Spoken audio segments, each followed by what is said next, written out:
This is Deb Halfrich, hashtag redheaded She-Hulk. Boy, you could, if you, they don't look as like redheaded and angry. My ears are just burning from the cold. I live on an island in the Salish Sea.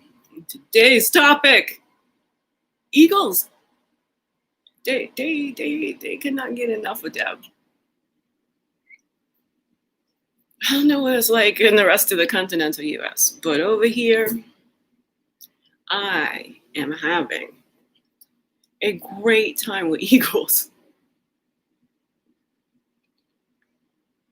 This is definitely an impact of, let's say, dialing down on the pollution of commute time, most assuredly. Wildlife is rebounding in a number of ways. And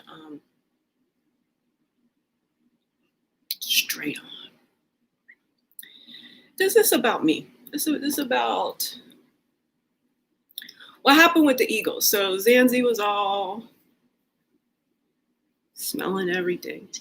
And I was like, we got to get to this. There's just this, we're on a bluff over a bay. There's a lot of windsurfers and kites and everything. And I was like, oh, they're rich enough to have a lot of better clothing than what I could cobble together off of $100 or so by fitting clothes from Amazon. Having lost 150 pounds in 50 months after turning 50.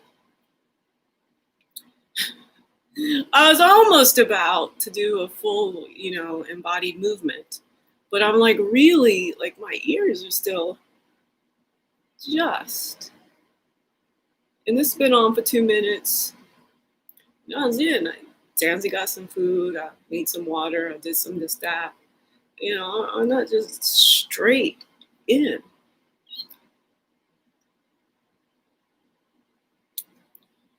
Am I feeling more? The cold is bothering me significantly more. Is it the weight loss? Is it that I spent the summer dating a guy who wanted to be out in the sun, and I would go on the WhatsApp out in the sun, and I actually got the first tan of my life? No. It's live. I think it's faded. It's faded in the past 2 months, but first tan of my life, really.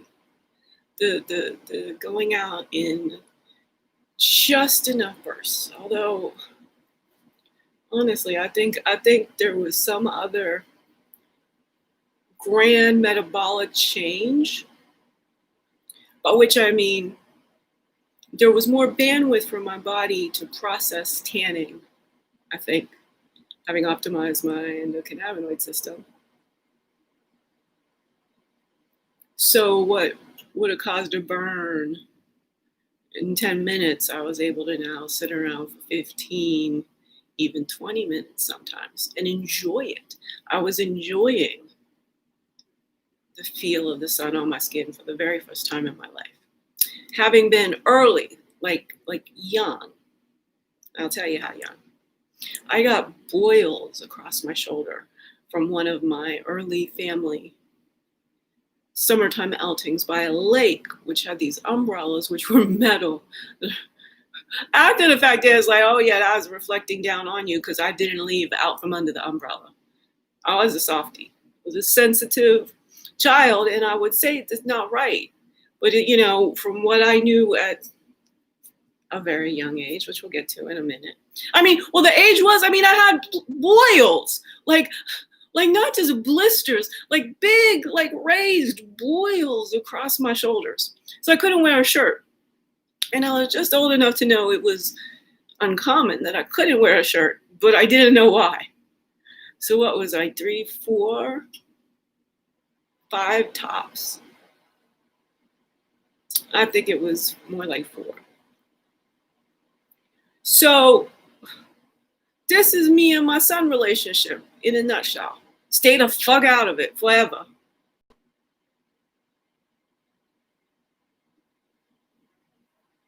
and consider your parents really not the best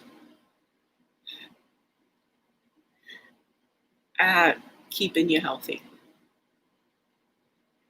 I'm an interesting redhead. Both my parents had black hair. Not a shred of doubt in the small town I grew up in, of any sort of other scenario, a adoption, whatnot.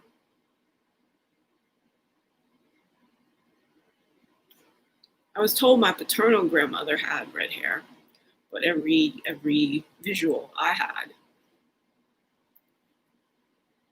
was of her with completely white hair. And I'm going white. So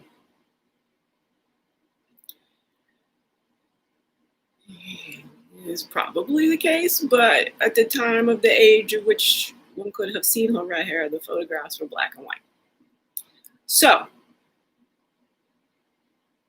only one with this in my family. Well, there's another cousin, an oldest girl, but not the other oldest girl in the middle. She was much more gingery in a strawberry sense, strawberry blonde sense. So I guess, yeah, no, she was not part of, obviously, the fabric of most of my childhood. Every now and again, but really not. So when I'm going to this container, memory is not even present. Really, even this one, I had to go to the Y container of memories to remember. Oh yeah, there was that one older cousin.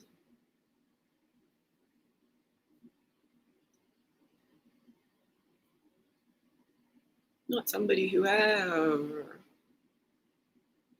called me after I left my community of origin, as did no other member of my family except my mom. My dad managed for then a year after my mom left, but utterly alone. Them white people.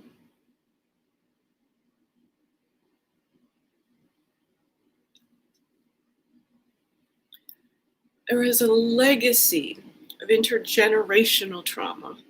We have current CTSD happening to every Black person in our nation. Some of us are alongside for all of that. And how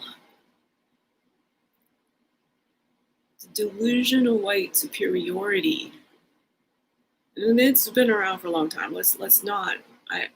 I don't want to talk about the historical facts. We have them. But what makes these humans alive in 2020 with the amount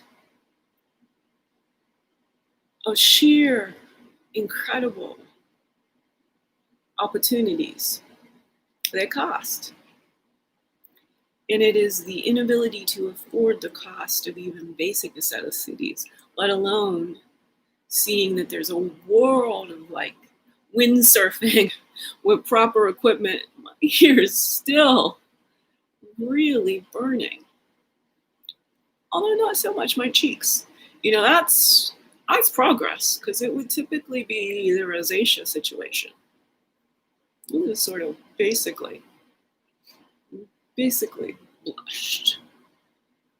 The ears did not like it. I have to start making sure I put the hair. So you typically pull the hair back. So I'm gonna have to put the hair down when I put the hat on. Get a scarf. We have ways of fixing just about everything that hurts us. I would have never seen that transition coming. You have to be in artistic flow, stream of consciousness. I so feel like Anna Eastman. I really do. But I don't have no Hugo. I certainly don't have no Henry Miller either. Y'all show up, please. And have black skin, please. All right. Because we can fix all of this if we're willing to have a Socratic dialogue, if we're willing to see things complexly. Now, I'm out with the Eagles. These is the Laird Hamilton Surfing Pro Eagles. These, and there was 2 of them, and I heard chatter like I'd never heard eagle chatter. When I would basically, one month I was on a lower part of Puget Sound, Magnolia, and right on the bluff, and there were eagles would sit in the pine tree adjacent to my yard. A high bluff again, and I could occasionally watch them when the tide was out go down and fish. Watched eagles fish. So these ones though are up in the air. When I first came out, this one just comes right down. They come house level right above my head all the time. Now, I don't know, is it just the same one? I'm not quite perceptive enough to, they didn't give me a name or anything personified yet. But many a dog walks soar right and have a little moment. So these was up high. They were basically surfing. The wind is such that they could together really closely, which I'm sure is a thrill, right? Stay still.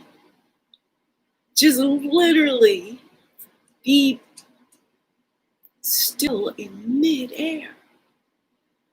The velocity of the wind, and I mean, they had to get it right. They're constantly sort of zooming around, and in their pockets and all. It's complex. That's why I'm saying this is like a skill. And there was like a third one come in, is like try to be like, hey, can I play? Oh no, I can't play with y'all. Off that one went.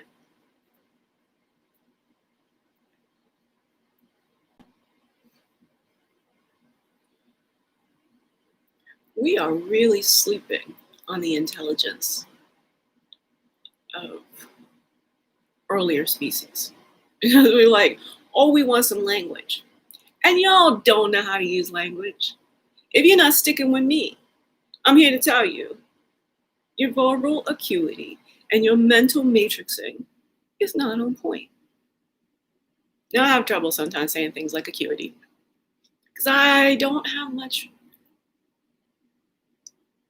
in my memory banks of hearing other people say many of the words that are kind of normal in my own brain.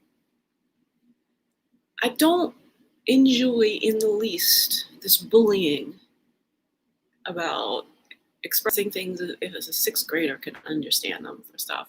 We're like talking down to 6th graders because they all got perfect capacity to learn vocabulary words. But more importantly, complex words bring more precision. This is necessary in our society right now. We're all saying things, and there's these words that have like 4 meanings. You know it. Google them. So it's only a 25% chance right off the bat do we know what the other person's talking about when they use a word. And then the sentence is supposed to contextualize things, but sentences is now so small because you got to have room for a bunch of emojis. We have a devolving intelligence, a dramatically decreasing ability to communicate complexly, and our civilization's about to collapse. We need life-centric thinking. Life-centric thinking is about humans becoming the appropriate stewards of all life on Earth. It's what we evolved to do. Now, evolution is a process, and there was all this, previous time when we ain't figure out quite a great deal.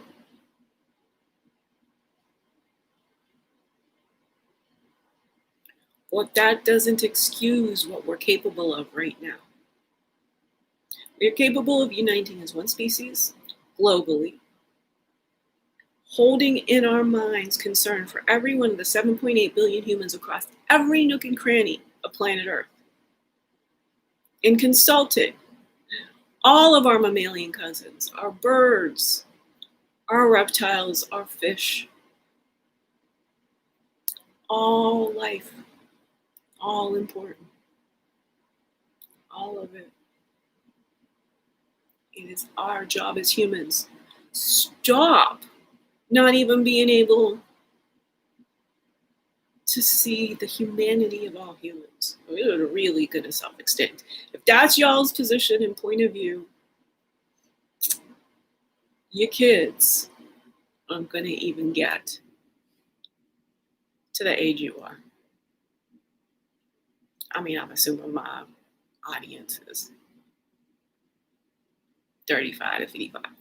Because I'm supposed to, because social media makes you have an avatar and you're only supposed to talk to certain people. And I know I'm talking to actually quite a few youngins and some really old ones too. I'm failing to make a living on social media because I'm talking to all of us in some way, shape, or form who have a flexible brain and an open heart, who are willing to see that it is these silos of expertise that have dialed down our human capacity to go, here's a valid premise, here's a valid premise. Oh, wow, yeah, corollary-wise, I can trust this new piece of information. I'm not just going, well, my favorite news outlet said, or some celebrity said, or we're just passing around bullshit.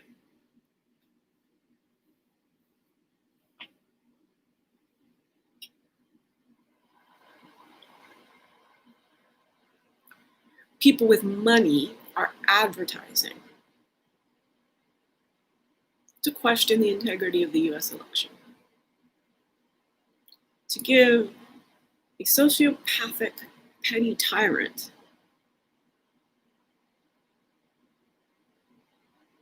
the capacity to end their lives. If this guy were to have been reelected, and what he's going to put the nation through in his not conceding, he needs to be tribunalized for crimes against humanity.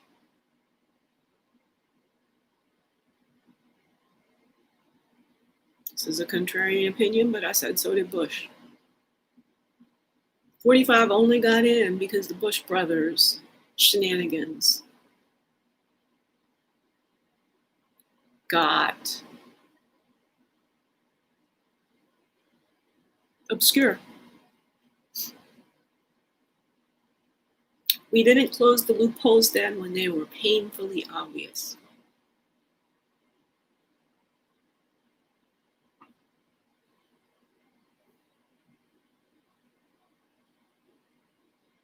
Got to close the loopholes.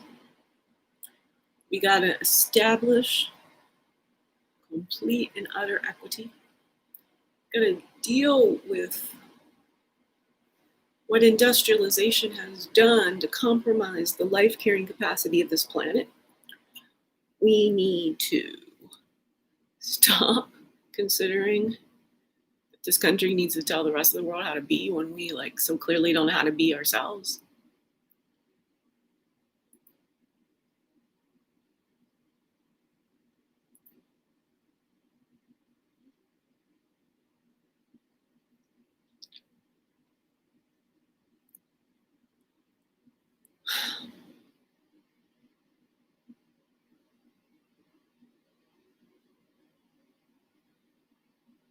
My left eardrum was pulsing with pain.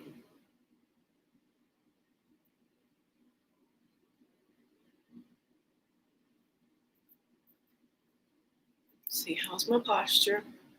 How's everything? The key here is honestly to take 5 when you feel something.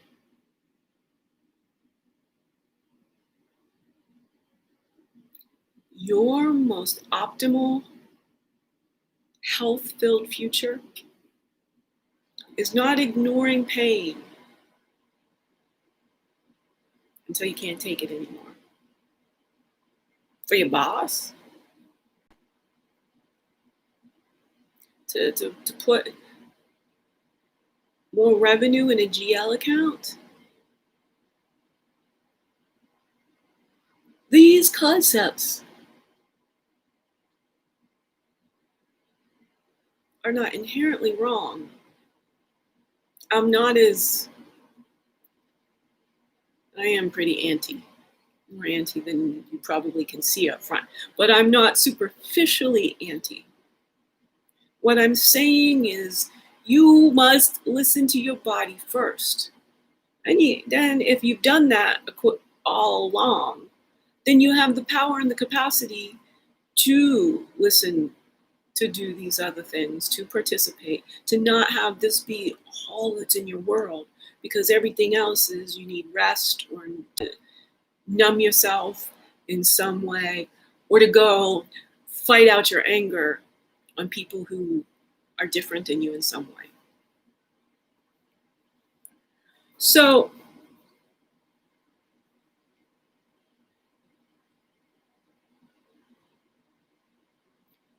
out watching the Eagles, and at one point again, they came and they did right above me. The reason I can say they literally stop, and they literally know how to judge the thermodynamic flows of the wind, because it was right underneath me. There's no optical illusion. It was right there, still. So I'd say 20 seconds. Not just a small pause. They really had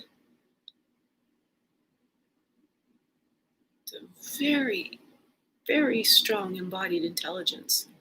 And I mean, how many times did they practice? Thousands of times, right? We come along as humans and we think animals don't think.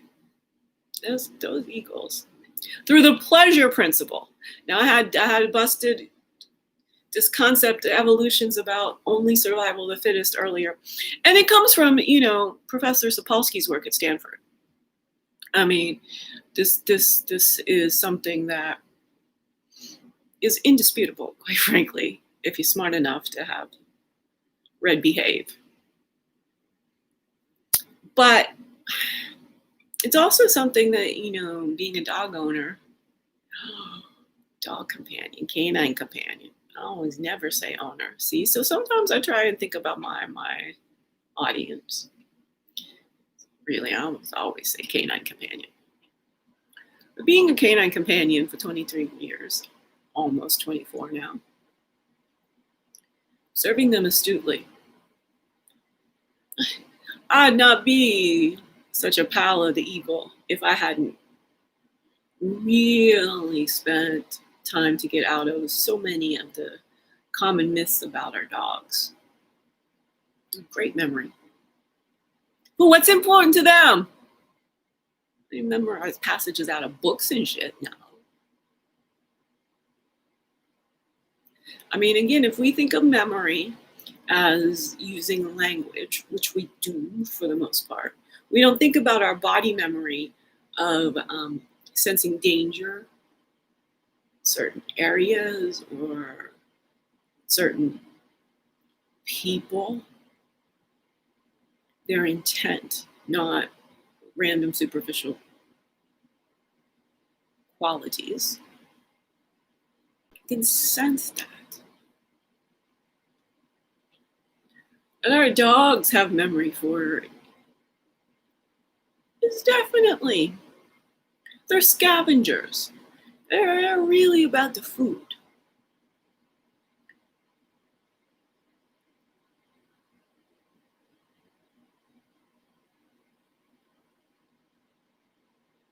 I was so proud of Zanzi this spring, somewhere in May. She scavenged. She just eaten mostly rabbit pellets. They have a chestnut trio. She loves when those things start falling off in September, mid-September-ish. She could not get enough chestnuts. I think she might be like a truffle dog if I had any idea how to let her sniff them out if I had any need for a truffle. Maybe that could be my financial salvation. Now, I had said she might be a truffle dog like years ago when we were living in Ballard, because this dog, she's always in the spring. She'll sniff around, and next day it'll be the daffodils coming up. Yeah, my dog tells me a day in advance of the daffodils breaking the ground in February, typically here. Pacific Northwest has a robust natural abundance that's awe-inspiring in some ways. That we exterminated the native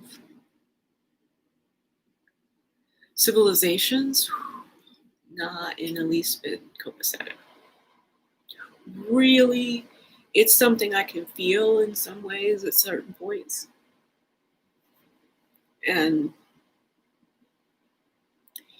it's heinous what early Americans who were predominantly of this color skin did. And I've commented a few times today on how come, the fear of it all and everything. And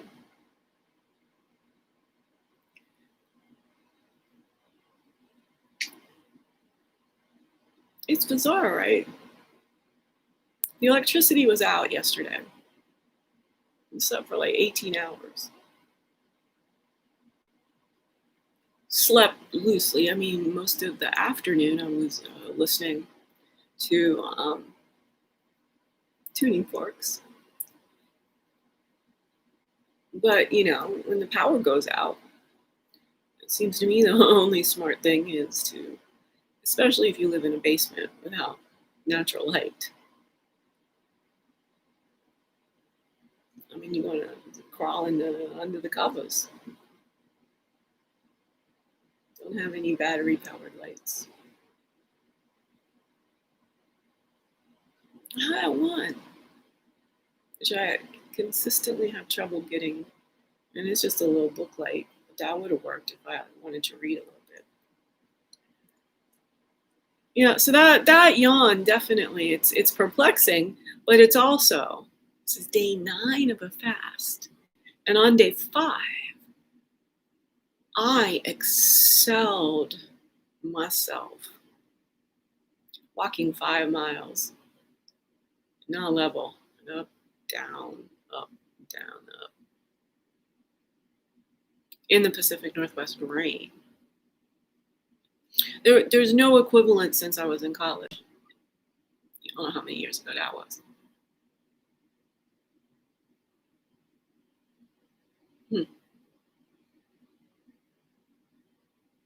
So that intense exercise stimulus in the middle of a 10-day fast. So heed the yawn and go to sleep. There's no reason for me to need to eat today or tomorrow. It's Sunday. 10-day fast. In my own version.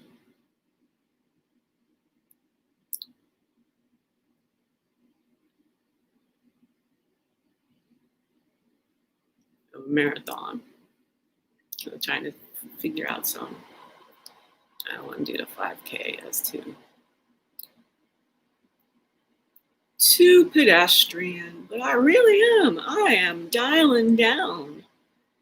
This is interesting. I didn't see this coming. And, you know, again, being out in the brisk mid-November air with a lot of wind, right? We haven't made that clear how windy it was. The Eagles could just hang still. Full like nearly 20 seconds. So it's pretty cool. And then coming into the warmth, my body is just like yawning. Again, there was real pain at one point, the eardrums. You know, now at this point they're not even cold, but it's like the lingering of like that burning sensation.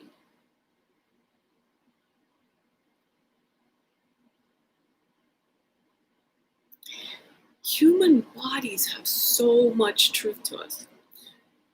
In another scenario, again, the reason I'm talking about the intelligence of animals is because guy trying to pull together an equation for truth. Oh, it's so complex. It is like 5 or 6 variables on a scale of 1 to 20, and there's more that came out in the comments.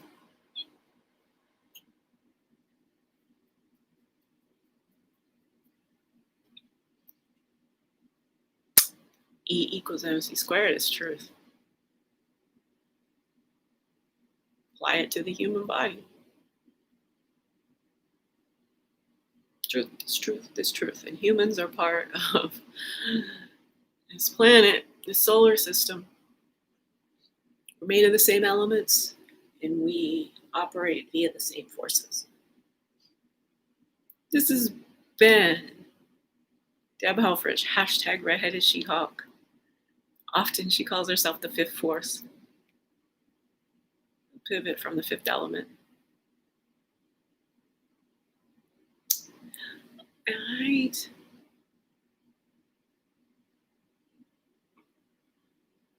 Pay attention to the truth of your body. Who will ever listen to this? I don't know. That is the key to living your best life. Your body is your truth. It's your source of wisdom. It tells you how you need to adjust your external world, not just for yourself. But if you're really paying attention, you're like, oh, nobody else should be having to deal with this 40-hour work week shit. Some may be able to work 40 hours, and that's cool. Many at a certain point in time. And doing work that is really part of the expression of who they are. Many of us will work 60, 80 hours a week. It's not going to be, especially in creative arts. You'll do something very intensely, and then you'll rest very intensely. I pay attention when I yawn like that. I don't think it happens all that much, to be honest with you. I'm always over resting for my life, hibernating. So yeah, it's interesting and I'm enjoying it. And I think there's some more complex reasons involved. I'm gonna go take care of myself. And this has been Deb sharing her hard-learned experiential wisdom with you. Be well, stay warm.